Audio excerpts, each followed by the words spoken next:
തിരുവനന്തപുരത്ത് നിന്ന് മുംബൈയിലെത്തിയ വിസ്താര വിമാനത്തിൽ ബോംബ് ഭീഷണി. യാത്രക്കാരുടെ ലഗേജുകൾ ഉൾപ്പെടെയുള്ളവ പോലീസ് പരിശോധിക്കുകയാണ്.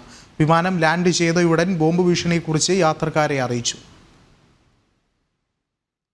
കൂടുതൽ വിവരങ്ങളുമായി ഹണി വി ജി ചേരുന്നുണ്ട്. ഹണി, എന്താണ് ഇപ്പോൾ ലഭിക്കുന്ന ഏറ്റവും പുതിയ വിവരങ്ങൾ?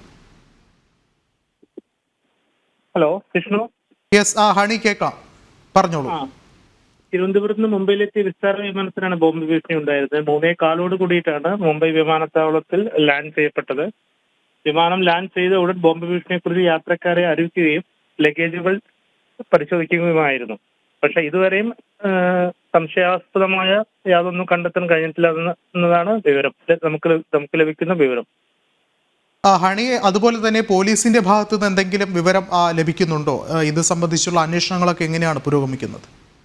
ഇതുവരെ അത്തരം വിവരങ്ങൾ ലഭ്യമായിട്ടില്ല. 1 മണിക്കൂറിനുള്ളിൽ പോലീസ് കുറച്ച് വിവരങ്ങൾ പുറത്തുവിടുമെന്നുള്ള റിപ്പോർട്ടുകൾ വരുന്നുണ്ട്.